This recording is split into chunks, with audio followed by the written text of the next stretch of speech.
The wait for the regular season is almost over, when by the time this video is released there will be exactly 1 week until the career series between the Los Angeles Dodgers and the San Diego Padres. The decision on opening day starters, who's going to make the lineup, and who's even going to make the 26-man roster are all happening now, with players being sent down to minor league spring training already. As teams go and have to make these tough decisions, it begs the question of where some of baseball's top prospects are going to end up. Will they start the season in the majors, or will they try and manipulate service time in the minor leagues? With the new prospect promotion incentive that MLB has implemented for an extra draft pick for people who promote their prospects for a certain amount of time, more and more teams are pushing their players towards the major leagues sooner rather than later. With 2024 slated to have a bevy of top prospects making their debut, the Rookie of the Year field is wide open, especially in the American League. Given my deep love for prospects and how the future of baseball is going to look, I figured might as well give a shot as to who I think will win the 2024 Rookie of the Year awards in both leagues. Most people think this is going to be a Jackson Holliday and Yoshinobu Yamamoto race, but I'm here to tell you that I don't think either of those people are going to win Rookie of the Year for their respective leagues in 2024. In this video, we will dive in depth into the two players I think are going to win Rookie of the Year in 2024 and see exactly where they fit into their teams and what are going to propel them to success in the future. Before we get started, it would really mean a lot if you could drop a like and subscribe to the channel. It helps my channel grow and tells me you like the content I make, and will give you not only more baseball content from me, but from other awesome baseball creators out there as well. Go ahead and leave a comment on the video or reply to the question of the day, which is, who do you think will win Rookie of the Year this year in Major League Baseball? Without further ado, let's dive into the two players I think will take home the accolade this season. The shortstop named Jackson everyone's talking about is Jackson Holliday of the Orioles, but I'm looking for a different Jackson who was a former shortstop to win Rookie of the Year in the National League in 2024, and that's Jackson Chourio, an outfielder for the Milwaukee Brewers. You saw him hit an opposite field home run in AA, and he's only 20 years old for what will be basically the entirety of the 2024 season. That is probably the biggest knock on him right now, is his age. He is only 20. He signed for $1.8 million out of Venezuela in the 2021 signing class, so he's definitely very young. So will his success translate to the major league level immediately? Odds are no, but if anyone can, I think Chourio is going to be the next young superstar who will have an absolute breakout performance. Chourio has every tool you could ever want. He had 22 home runs and 44 steals last year in the minor league and became the 5th teenager in minor league history to get a 20 home run, 40 steal season since 1958. The last to do that was Ronald Acuna Jr. in 2017. If you ask me, Acuna's had a very good career in MLB, and I wouldn't be shocked to see Chourio follow a very similar path. Again, he is only 20 years old, so is there a guarantee he makes the opening day roster? I think there's a decent chance that yes, he will, and that's mostly because that Milwaukee signed him to a huge contract before the season. Granted, 8 years and $82 million is not a huge deal by MLB standards, especially after Ohtani's 10 years, $700 million deal, but for a prospect, that is the biggest deal for someone who has never made their major debut ever. Chourio has the potential to be a perennial all-star and a Hall of Famer, and the Brewers want to make sure he is in their organization for a long time to come. You don't give someone that kind of money to just go and play in AAA. You give someone that kind of money so they can play every day in the major leagues, and Chourio should have the ability to do that from the start. You can also look at the Orioles' current outfield situation to see whether he fits, and he definitely does. Garrett Mitchell is a solid player and definitely a former top prospect who has potential, and Sal Frelick is in that same boat. 2 first-round picks for the Brewers in 2021 and 2020, so they definitely have potential, and they're both very young, and I expect them to play almost every day. Christian Yelich, on the other hand, is pretty much slotted into a DH role, as that's kind of where he's best suited for now. And in terms of other players, Joey Weimer seems best suited for a bench bat right now, and Jake Bauers isn't going to press him for a ton of playing time. That leaves center field wide open for Chourio to take, especially because none of the other outfielders are true center fielders, so Chourio has that position basically locked up in my opinion. He will be the opening day center fielder, probably starting in the 6 or 7 hole if I had to guess, but I wouldn't be shocked to see him work his way up, maybe hitting between Yelich and Hoskins and Willy Adames sometime before the season gets too late. Now that I've set the scene, let's dive into his scouting grades and see where his 5 big tools sit. His hit tool is very nice, it's above average. It's not going to be a 300 batting average to the major leagues, but I wouldn't be shocked to see a 280 reliably and him to be a nice middle of the order lineup piece. Again, he's not going to win a batting title, but he can hit for some power, which we'll get to in a second, and he has a knack for getting on base. That's something very valuable, and especially at a young age, to have that kind of control at the plate is a big deal. He can make decent contact and he can walk when he needs to, and that combination of good contact and plate discipline will help him get far in the major leagues. Power is one of the places that really excites people. It's great that you have a guy with a decent hit tool, but if he doesn't have any pop behind the bat, that limits the threat he can have. Chourio definitely has a ton of power, and given that he's only 20 and he turned 20 2 days ago as of the recording of this video, so he's still very young, it is going to be very interesting to see how many home runs he can hit in a couple years to the major league level. I had already mentioned that he hit 22 home runs in a very pitcher-friendly area of AA, especially because at the beginning of the season, the AA league experimented with pre-tacked balls, so pitchers had a huge advantage over hitters, and Chourio was still one of the best hitters in the league at 19 years old. Think about that. He's playing guys who the average age is close to 23, 24 at age 19, and he hit 22 home runs off of them. Just incredible power, and he will only continue to build that strength and that in-game power as he goes on. Of course, you think of a big power hitter, you're not going to get a guy who's going to be very fast, but Chourio definitely breaks that mold. I likened him to Ronald Acuna for a reason. He has elite speed as well. When I'm talking elite, I mean top 90 percentile, and that goes the same with his power potential.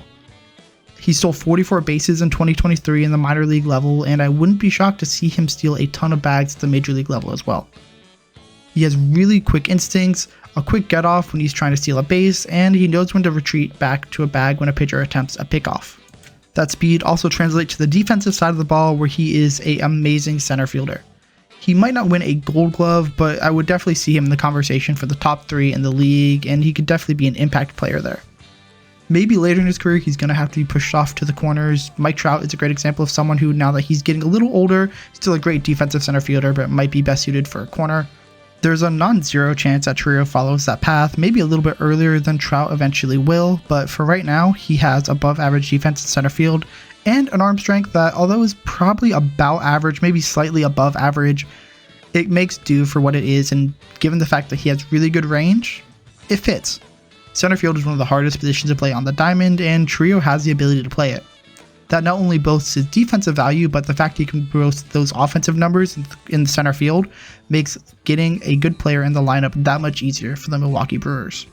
The other thing really going in his favor is the lack of competition in the National League this year.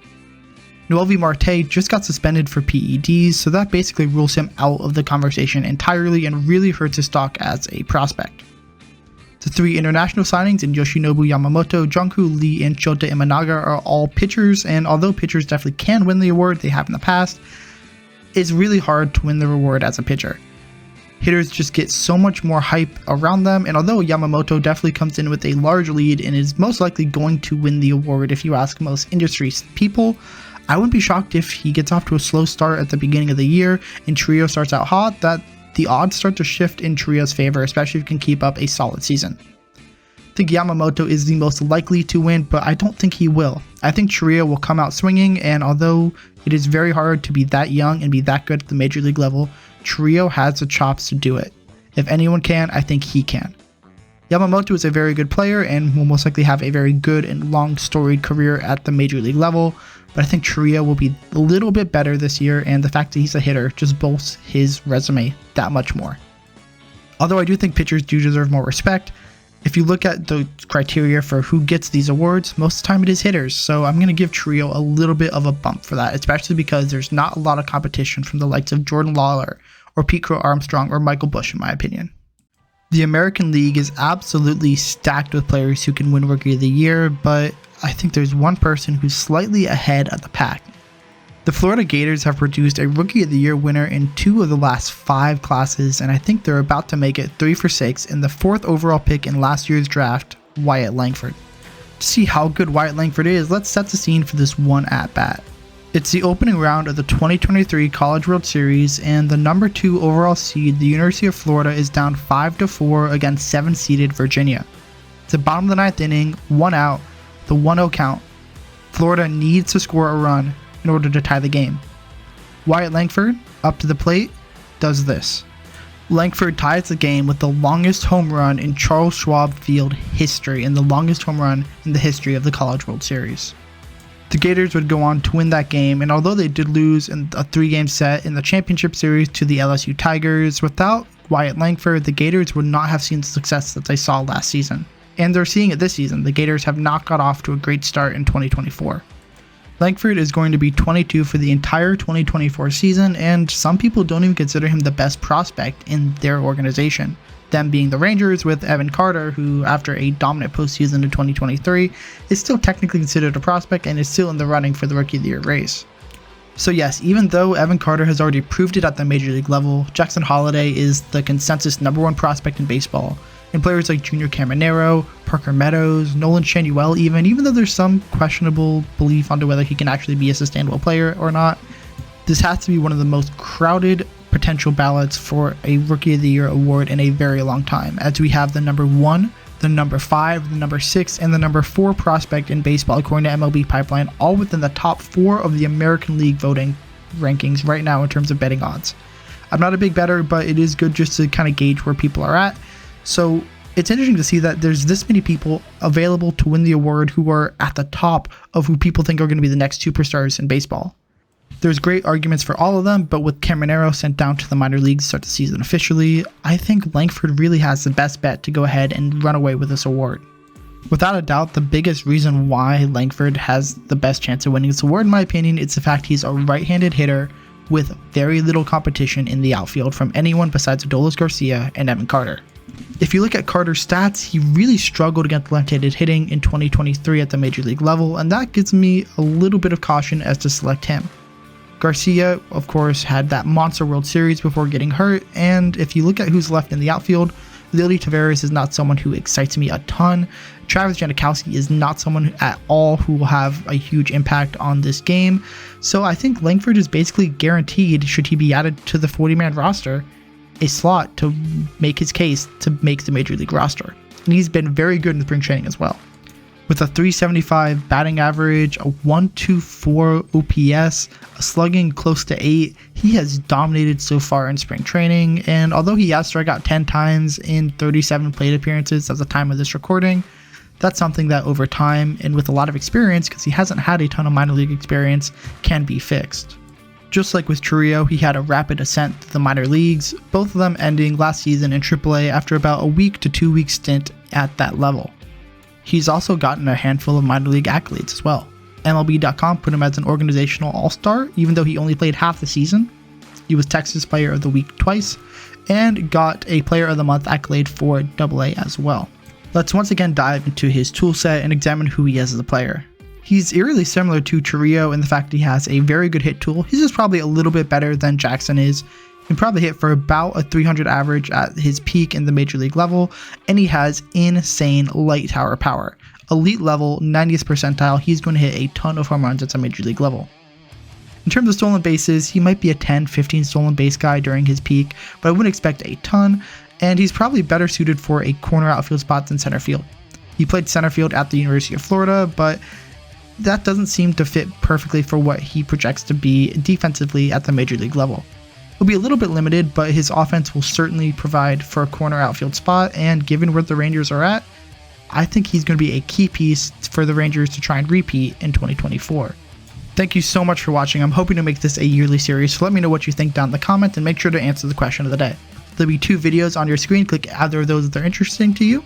Also the baseball in the middle, or the link in the description to subscribe to the channel. It really helps me grow and tells me that you like what I produce. Thank you for watching to the end, and I hope to see you in the next video.